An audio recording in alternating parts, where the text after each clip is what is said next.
हम सब daily office जाते समय या सुबह उठते समय सोचते हैं कि यार बस कैसे भी करके एक दिन अमीर बन जाऊं। और हो भी क्यों ना, आखिर कौन है जो जीवन भर गरीब और मिडिल क्लास बने रहना चाहता है? कोई भी नहीं। आपने भी आज तक कितनी सारी वीडियोस देख ली होंगी जिनमें बताया जाता है कि अमीर कैसे बना जाए, इनकम सोर्स कैसे बढ़ाया जाए। और कहीं ना कहीं अब आप सेम इन्फॉर्मेशन सुन सुन के बोर हो चुके होंगे। यही सबसे बड़ी दिक्कत है हम पुअर और मिडिल क्लास लोगों की। किसी भी काम को कभी पूरा खत्म ही नहीं कर पाते, हर काम बीच में अधूरा छोड़ देते हैं क्योंकि बोर हो जाते हैं। तो चलो आपको बोरियत से हटाकर आज असलियत पे लाते हैं। आज कहानी में जरा ट्विस्ट है। आज मैं आपको अमीर बनने के या इनकम सोर्स बनाने के एक भी तरीका नहीं बताने वाला, बल्कि आज मैं आपको बताने वाला हूँ कि आप इस साल 2025 में जल्द से जल्द गरीब और बर्बाद कैसे हो सकते हो। कुछ लोग तो ऐसे होंगे जो पिछले साल से अपनी गरीबी की सीढ़ी चढ़ चुके होंगे। तो चलो जानते हैं कि इस साल और बर्बादी कैसे हासिल की जाए। पर उससे पहले देखो, मुझे पता है आप में से कुछ लोग विद्रोह पे उतर आएंगे कि कोई भी गरीब और बेरोजगार नहीं बनना चाहता। मैं तो ये वीडियो स्किप कर रहा हूँ। बिल्कुल सही है, लेकिन ये समझना भी जरूरी है कि लोग गरीब कैसे बनते हैं ताकि आप इससे बच सको।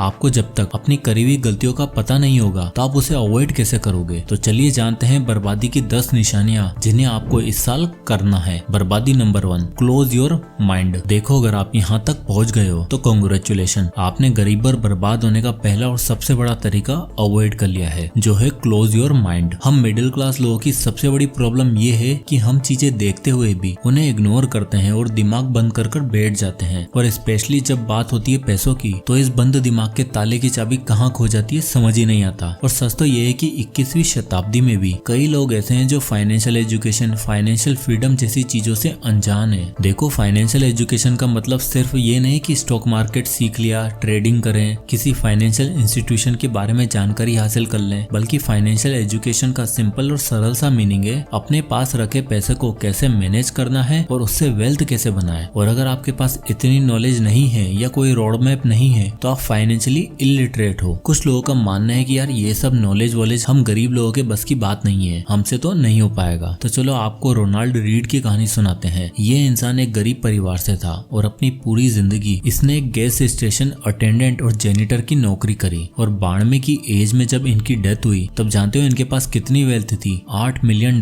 की। एक नॉर्मल सा जेनिटर जिसकी मिनिमम से मिनिमम सैलरी होती है, उसने आखिर इतना बड़ा फॉर्चून कैसे अर्न किया? दरअसल रोनाल्ड अपना पैसा काफी सेव करते थे और उसे स्टॉक मार्केट में इन्वेस्ट कर दिया करते थे। रिटायरमेंट की एज तक आते आते रोनाल्ड पर मंथ $20,000 अर्न कर रहे थे, अपनी सैलरी से नहीं बल्कि अपनी इन्वेस्टमेंट और स्मार्ट प्लानिंग से। शायद उस समय रोनाल्ड की इनकम अपने मैनेजर से भी 2-3 गुना ज्यादा थी। तो अगर आपको ऐसे लगता है कि भाई मेरी 25,000 की सैलरी में क्या ही हो जाएगा, तो रोनाल्ड रीड का केस आपके लिए परफेक्ट एग्जाम्पल है। मंथली $200 से $300 अर्न करने वाला जेनिटर अगर अपना दिमाग खोलकर नई अपॉर्चुनिटीज और इन्वेस्टमेंट पर ध्यान दे सकता है तो आज की डेट में आपके पास तो और भी ज्यादा सोर्सेस हैं। बस देखना ये है कि आप अपना माइंड कब खोलते हो। बर्बादी number 2, spend more than you make. अब दिमाग बंद करने के बाद ये सबसे क्लासिक और टेस्टेड तरीका है गरीब होने का। जितना कमाओ नहीं, उससे ज्यादा खर्च कर दो। देखो, आजकल सोशल मीडिया और इन्फ्लुएंसर कल्चर का जमाना है। डिजाइनर क्लोथ्स, एक्सपेंसिव वेकेशन और लेविश लाइफस्टाइल देखकर सबका मन करता है कि दूसरों की देखा देखी हम भी तुरंत खर्चा शुरू करें। सैलरी आते ही फैंसी डिनर्स, नए गैजेट्स, नया फोन और ट्रेंडी कपड़े लेने का मन करता है। और हम में से 90% लोग ऐसे हैं जो खुला खर्चा करते भी हैं। और जब पैसा खत्म हो जाता है तब खर्चों पे लगाम लगाने की बजाय हम लोन्स और क्रेडिट कार्ड से खर्चा करना पसंद करते हैं। अब भैया लाइफस्टाइल वैसा बना ही लिया है तो लोन्स तो लेना ही पड़ेगा। बिजनेस स्टैंडर्ड की 2023 की एक रिपोर्ट बताती है कि एक एवरेज इंडियन पर 1,09,373 रुपए का लोन चल रहा है। और आपको जानकर हैरानी होगी कि इंडिया में इन्फ्लेशन हर साल तेजी से बढ़ता जा रहा है। दिसंबर 2023 तक फूड और मेडिकल इन्फ्लेशन 8% तक इंक्रीज हो चुका है। क्राइसिस, प्रॉब्लम्स, इन्फ्लेशन, बाकी चीजों की इतनी मार के बावजूद भी पैसा बाजार की एक रिपोर्ट बताती है कि 24% इंडियंस आज भी सिर्फ और सिर्फ ट्रेवल के लिए ज्यादा से ज्यादा पर्सनल लोन लेना पसंद करते हैं। ये दिक्कत सिर्फ इंडियंस के साथ नहीं है बल्कि दुनिया की सारी स्ट्रॉन्ग इकोनॉमी वाली कंट्री के साथ भी है। पर इंडिया में रीपेमेंट और इंटरेस्ट सिस्टम अलग तरह से काम करता है, जिस वजह से एक नॉर्मल जॉब करने वाला इंसान कब अपने आप को और अपनी लाइफ को लेकर इनसिक्योर होना शुरू हो जाता है उसे पता भी नहीं चलता। अब आती है बर्बादी नंबर 3, डोंट प्लान एनीथिंग। एक फेमस चाइनीज फिलोसोफर सान सू, जिसने आर्ट ऑफ वॉर किताब लिखी थी, उनका कहना था कि victorious warrior win first and then go to the war, while defeated warriors go to the war and seek to win. यानी एक विक्टोरियस वॉरियर जो होता है वो पहले अपने कबीले में जीतता है और फिर युद्ध करने वॉर जोन में जाता जाता है और वहाँ भी जीत कर ही आता है। और एक हारा हुआ योद्धा सीधा लड़ाई करने निकल पड़ता है और युद्ध भूमि पर जीतने की सोचता है। यानी कहने का मतलब है कि अगर आप बिना प्लानिंग के साथ किसी भी युद्ध में घुस जाओगे तो आपकी हार पक्की है। और ये बात सिर्फ युद्ध के लिए नहीं बल्कि फाइनेंस के लिए भी लागू होती है। और फाइनेंस में जिस प्लानिंग की सबसे ज्यादा जरूरत होती है वो है बजटिंग। एक योद्धा पहले प्लानिंग प्लॉटिंग करके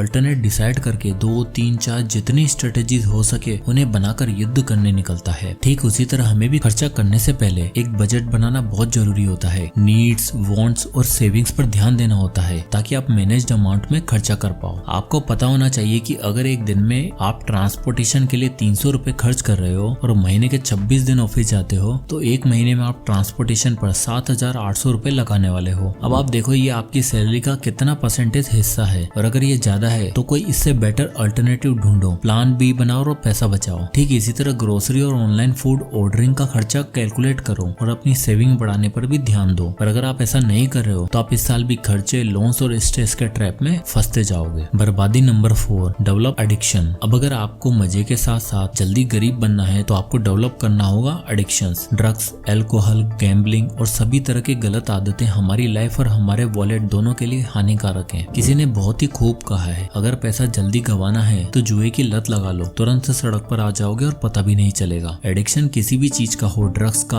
अल्कोहल का या गैम्बलिंग का, एक बार अगर आपको लग गया तो इससे हट पाना बहुत ही मुश्किल हो जाता है। एग्जाम्पल के लिए गैम्बलिंग ही देख लो। 1000 की लॉटरी के लिए लोग 100 रुपए करके बैट लगाने चाहते हैं और लगाते रहते हैं और हो सकता है 8वीं 9वीं बार में जाकर लॉटरी लग भी जाए तो आप इसे लक कहोगे या बेवकूफी। भाई 900 रुपए खर्च करके 1000 रुपए जीता, पर एक एडिक्शन वाला इंसान इसे भी अपनी जीत समझकर फिर से नई लॉटरी के लिए खर्चा करना शुरू कर देता है। और एक दिन ऐसा आता है जब वो इंसान अपना सब कुछ जीरो कर बैठता है और बेहद गरीब हो जाता है। वेस्ट कलेक्ट करने वाला माइकल कैरल ने 9.7 मिलियन यूरो की लॉटरी जीती थी, लेकिन उसने अपना सारा पैसा लग्जरी स्पेंडिंग, अल्कोहल, ड्रग्स और बुरी एक्टिविटीज में लगा दिया। और हुआ ये कि 8 साल के अंदर अंदर वो वापस गरीब हो गया और अपने कूड़ा इकट्ठा करने के काम पर वापस से लग गया। यानी ये एक ऐसी रोड है जहाँ लॉन्ग टर्म में रिग्रेट्स के अलावा आपको कुछ भी हासिल नहीं होगा। बर्बादी नंबर 5, फोमो। फोमो यानी फियर ऑफ मिसिंग आउट। ये एक ऐसी फिलोसफी है जहाँ आपको लगता है कि बाकी सब एक अपॉर्चुनिटी का फायदा उठा रहे हैं और सिर्फ आप ही हो जो इससे दूर हो। और इसी फियर की वजह से आप ऐसी चीजों में पैसा डाल देते हो जिसका आपको बिल्कुल भी ज्ञान नहीं है और क्योंकि सिर्फ बाकी लोग कर रहे हैं तो उनकी देखा देखी भी आप खर्चा करना शुरू कर देते हो। ऐसा अक्सर होता है जब हम ऑनलाइन एप्स पर दिवाली सेल देखते हैं, शॉप्स के आगे बिग डिस्काउंट देखते हैं या कोई नया प्रोडक्ट या कोई नई मूवी लॉन्च होती है। तब दिवाली सेल पर तो लोग ऐसा महसूस करते हैं जैसे उनका खर्चा बहुत जरूरी है, वरना फ्लिपकार्ट और अमेजन वालों के साथ कोई अनहोनी हो जाएगी। और बाकी लोग भी प्रमोट ऐसे करते हैं जैसे इसके बाद सामान ऑनलाइन मिलना ही बंद हो जाएगा। और इसी फोमो में आकर लोग घर की भरी हुई अलमारियों को और भर देते हैं। बहुत से लोग सिर्फ इस फोमो के चक्कर में बिना रिसर्च किए, डिस्कस किए पैसा लगा देते हैं और बाद में पछताते रहते हैं। वाती बर्बादी number 6, get rich quick scheme. जल्दी अमीर बनने की सोच हर किसी के दिमाग में होती है, लेकिन असलियत तो ये है कि 99% गेट रिच क्विक स्कीम बस हमारा पैसा डुबाने के लिए बनी होती है। ये स्कीम्स आपको रिटर्न का सपना दिखाकर आपसे पैसा तो ऐंठ लेती हैं, मगर आपको निराशा के अलावा कुछ हाथ नहीं लगता। बर्नी मैडॉफ पोंजी स्कीम इसका एक परफेक्ट एग्जाम्पल है। इसमें इन्वेस्टर को बोला जाता है कि उनको टाइम के साथ बेहतर और हाई रिटर्न मिलेंगे, बस आपको इतना करना है कि पैसा इन्वेस्ट करके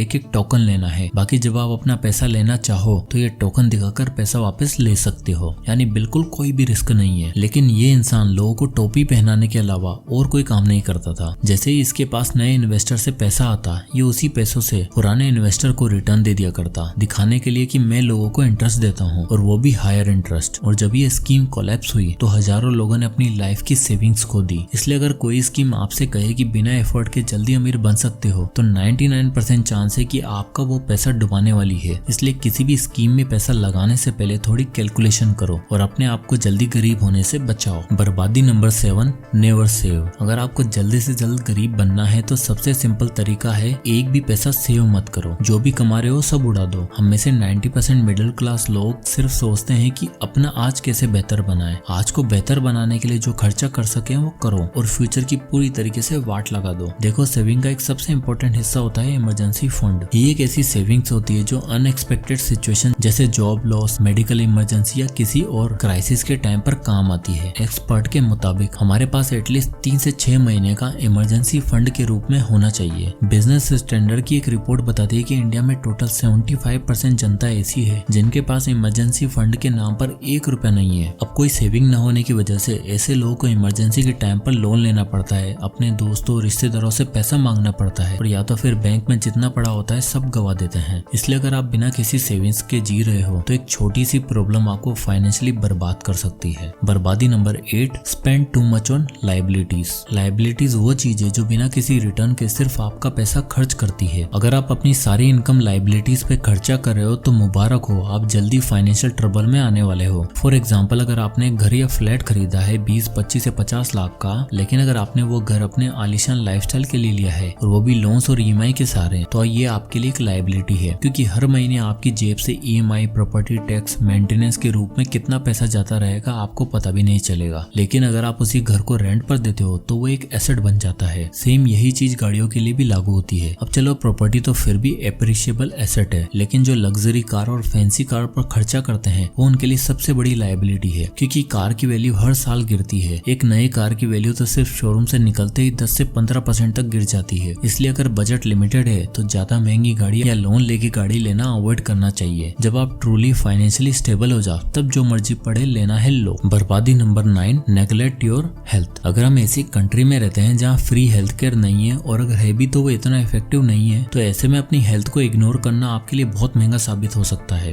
WHO के मुताबिक इंडिया में सबसे ज्यादा डायबिटिक पेशेंट्स हैं। यहाँ लगभग 77 मिलियन लोग जो 18 साल से ऊपर हैं वो टाइप 2 डायबिटीज के शिकार हैं। ICMR की एक रिपोर्ट बताती है कि इंडिया में 1 लाख में से कम 100 लोगों को कैंसर की बीमारी है। ये बीमारियां जंक फूड्स, शुगर ड्रिंक्स, नींद की कमी और अनहेल्थी लाइफस्टाइल की वजह से होती है, जिसे इग्नोर करना बहुत महंगा पड़ सकता है। इसलिए हेल्थ और लाइफ इंश्योरेंस जैसी चीजों से अपने आप को हमेशा प्रोटेक्टेड रखो और अपनी हेल्थ का अच्छा खासा ध्यान रखो, क्योंकि किसी ने सही कहा है, हेल्थ इज वेल्थ। बर्बादी number 10, keep your surroundings negative. आपके सोशल सर्कल का आपकी सक्सेस और फेलियर पे बहुत बड़ा इम्पैक्ट पड़ता है। अगर आप हमेशा ऐसे लोगों के बीच रहोगे जो बस कंप्लेन करते हैं तो खुद भी वैसे ही बन जाओगे। अगर आपके पास सिर्फ ऐसे लोग हैं जो ड्रग्स, अल्कोहल या गैम्बलिंग में लगे हुए हैं तो आप भी धीरे धीरे उसी डायरेक्शन में चले जाओगे। इसका एक परफेक्ट एग्जाम्पल है टाइगर वुड्स। जब तक वो डिसिप्लिन थे तब तक वो दुनिया के बेस्ट गोल्फर थे, लेकिन जब उन्होंने ऐसे लोगों से दोस्ती करनी शुरू की जो गैम्बलिंग और पार्टिंग में इन्वॉल्व थे, तब से उनका करियर धीरे धीरे गिरने लगा। एक कहावत है, अगर आप रूम के सबसे स्मार्ट इंसान हो तो आप गलत रूम में हो। मतलब हमेशा ऐसे लोगों के साथ रहो जो आपको नई नई चीजें सिखाएं और इंस्पायर करें। तो ये थे 10